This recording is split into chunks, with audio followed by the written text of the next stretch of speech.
Welcome back, friends, to the final episode of I Played a Thing, Dark Souls 2, Scholar of the First Sin. It's been a long, long road, and in its own reality, one of learning.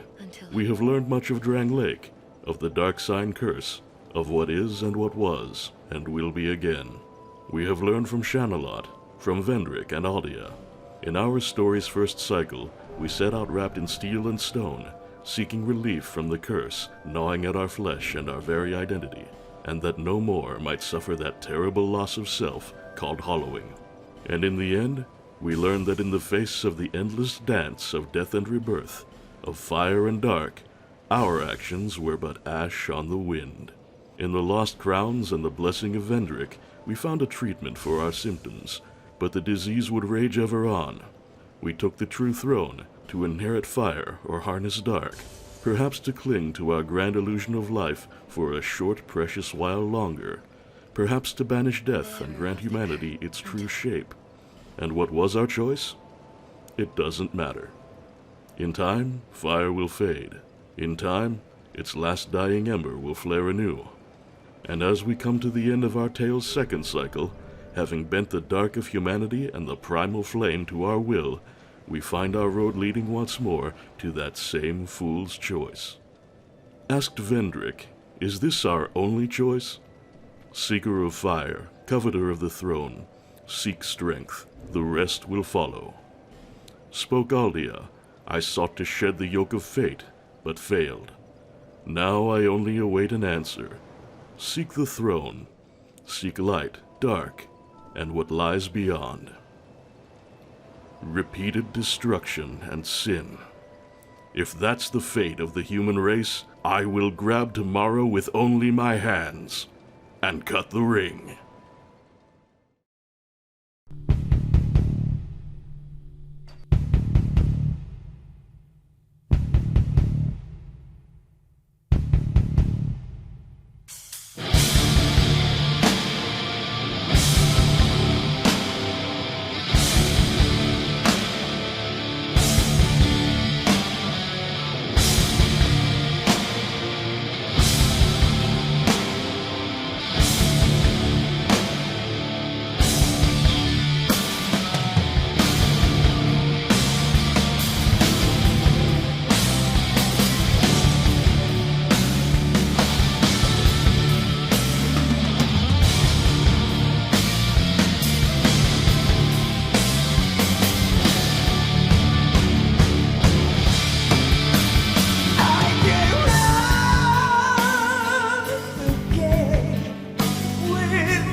Many monarchs have come and gone. One drowned in poison, another was shot into flame.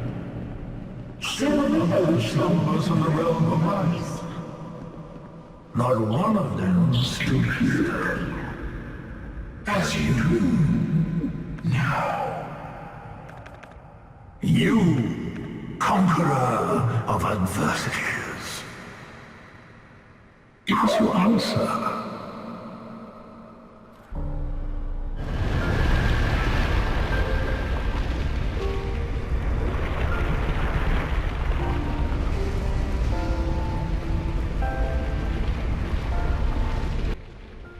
Well, it looks like we're being tested, friends. And yes, our new final boss is none other than Aldia, the titular Scholar of the First Sin.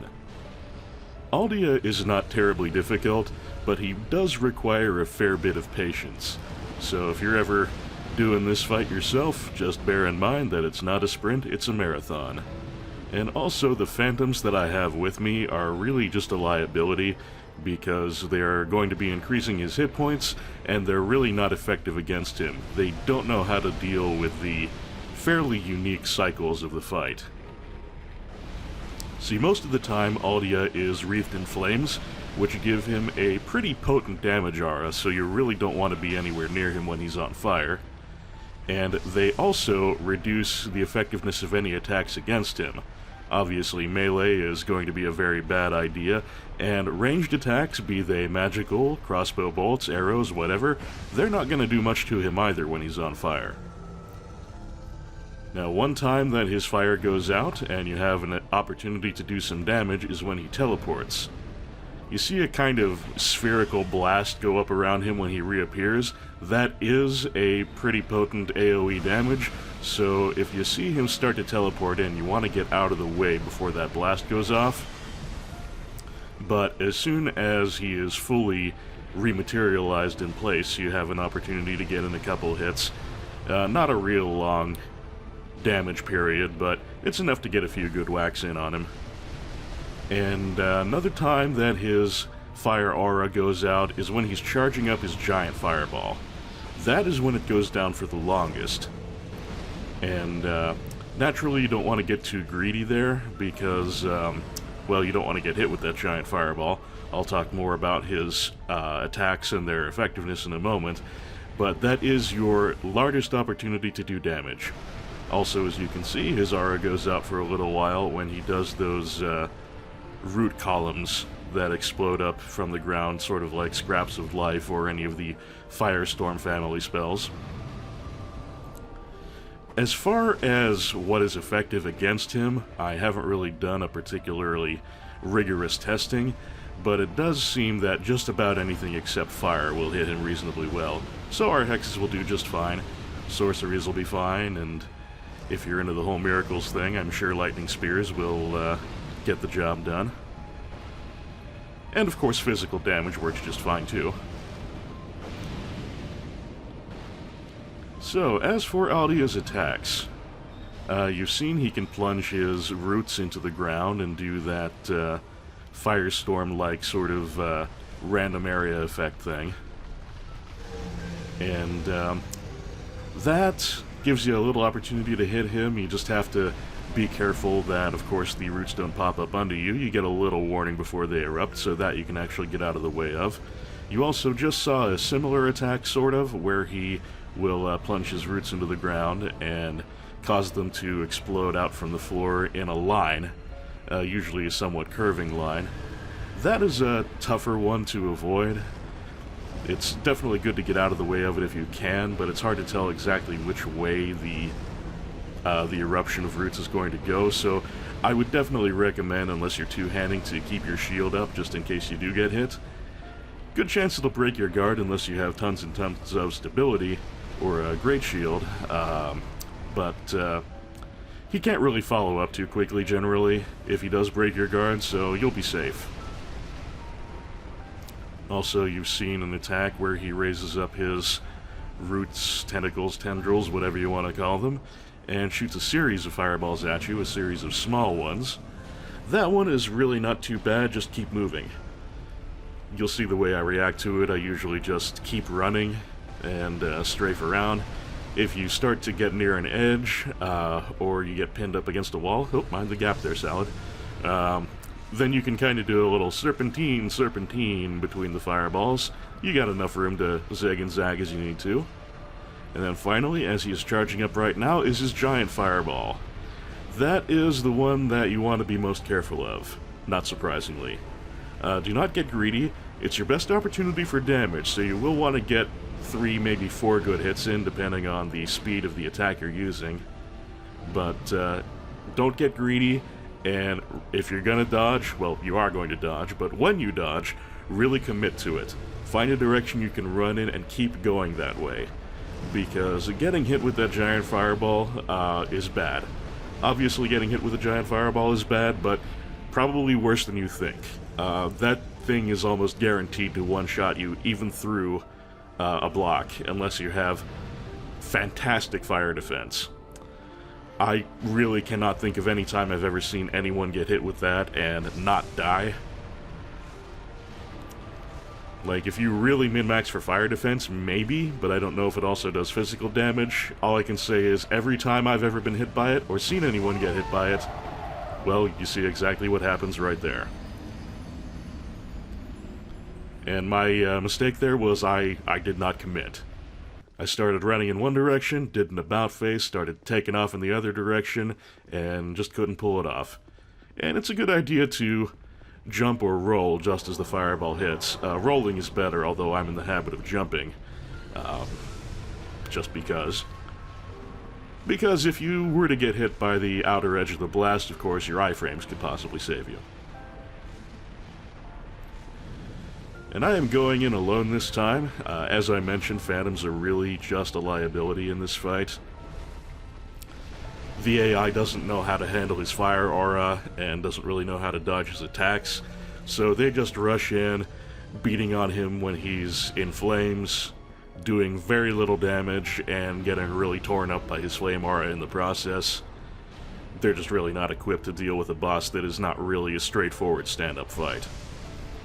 Well, he really likes the giant fireball this time. Well, that is okay, because I don't have phantoms, which means he doesn't have nearly so many hit points, which means I can take that damage opportunity and put a good few resonant souls right up his tailpipe. Tailpipe? I don't know what the fuck I'm talking about. Never mind. Anyway, something I would definitely recommend is, after you've watched this, look up the music for this fight. I'm sure someone's uploaded it to YouTube, because it's one of my favorite tracks in the game. It's a lovely little piano melody, and it has a melancholy theme to it, which I think seems very appropriate for this fight, Aldia being a very intelligent, very interesting guy, but kind of a tragic figure.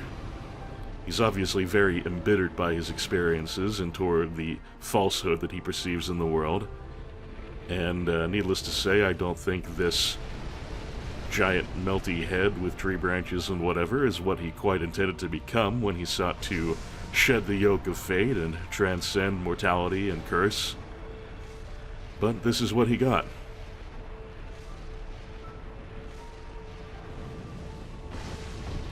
I cut it real close on that one. I think I very nearly died again there.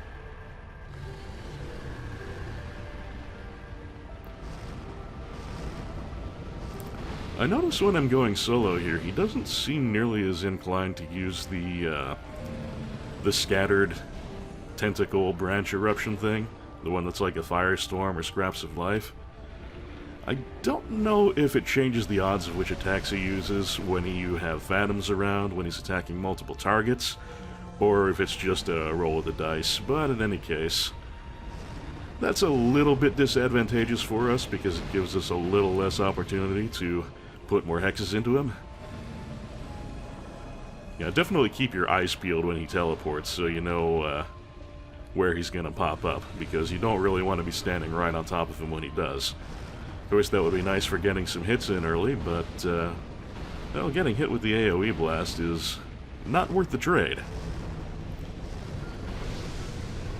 I don't get hit by that at all during this run, but from my memory, it is not a likely one-shot as the giant fireball is, but it hurts well enough. Oh, I really avoided disaster there very, very narrowly.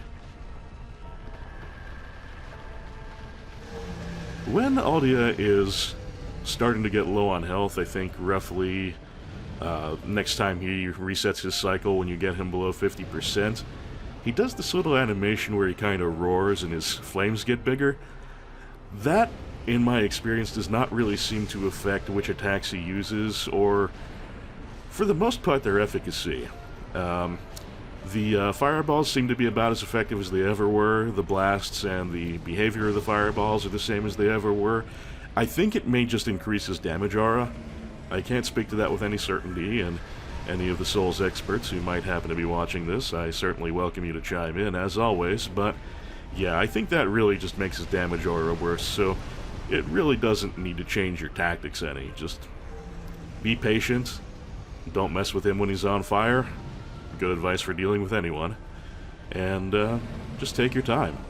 Again, the battle with Aldia is very much a marathon, not a sprint. Don't get too greedy. Just stay the hell away from him when he's not in one of his vulnerable states, and you'll be good as gold. And always respect the giant fireball. As you can see there, you don't need a whole lot of distance. Just commit to your dodge. We're gonna end this with Dark Greatsword, and one more hit ought to do it. Fappo!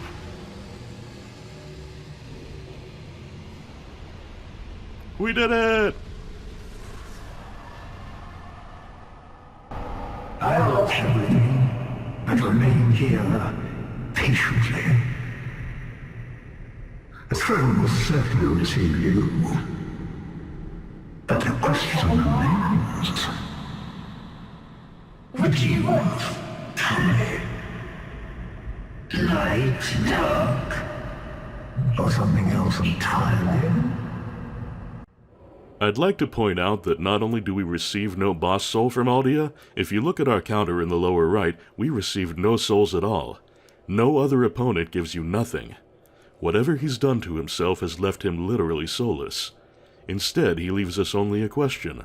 What do we want, truly? Light? To renew the masquerade, to keep the curtain raised on our own sweet illusions for just a little longer. To rage against the dying of our light. We've fought, died, and burned for this before. And would it not be worth burning for again? And yet, in Alia's own words, a lie will remain a lie. Dark, to tear away the veil, allow humanity to assume its true form, to conquer death and be free from fear and pain. A compelling notion, and perhaps the natural order. Then again, we've grown rather attached to this living world of ours. All we've seen and all we've done, friends we fought beside and mourned. Is it truly in us to unwrite their stories? Is a truth without dreams and memories any truth to believe in? Or something else entirely? Let us cast aside this fool's choice, and with it the robes of the witch and priestess, the trappings of knight and monarch. Let us depart the shores of Drang Lake as we arrived, as a simple traveler in search of answers.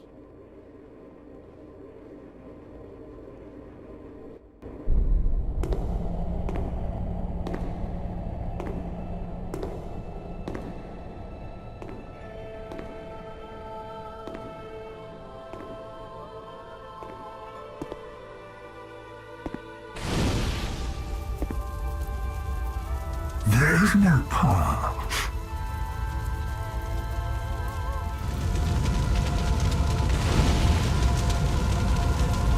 Beyond the stable's eye, beyond the reach of dawn.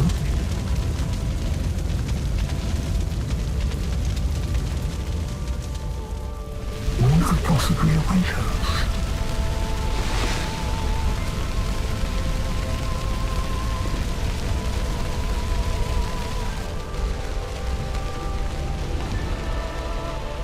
And yet we seek it insatiably.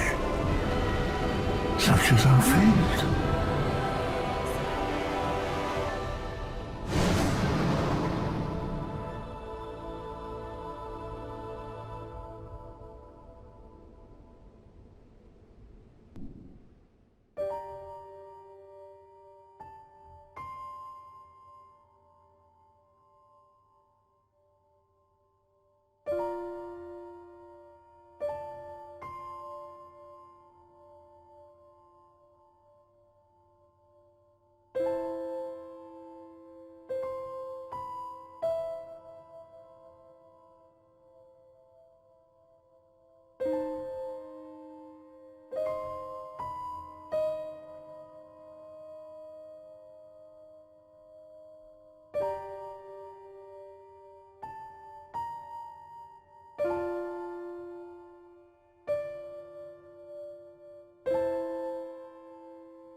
Well, fellow travelers, that about wraps it up. This has easily been my longest LP to date, and I'm sure that for a good portion of you, who watch me for things a little further off the beaten path, it must have seemed interminable. I do apologize for that, and thank you for your patience.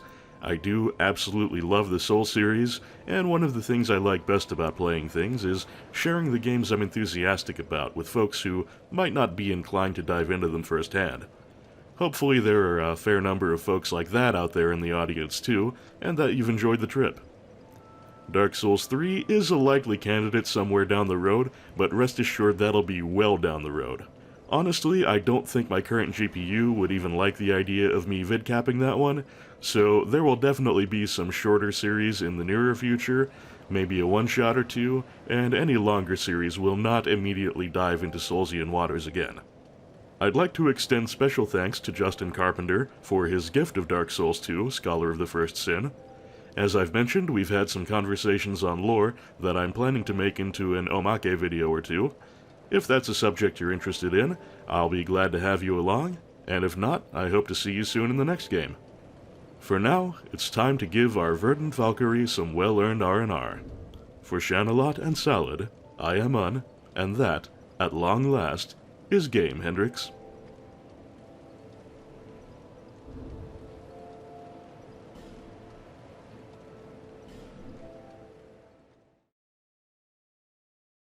As always, I would like to thank my very generous patrons for your support throughout.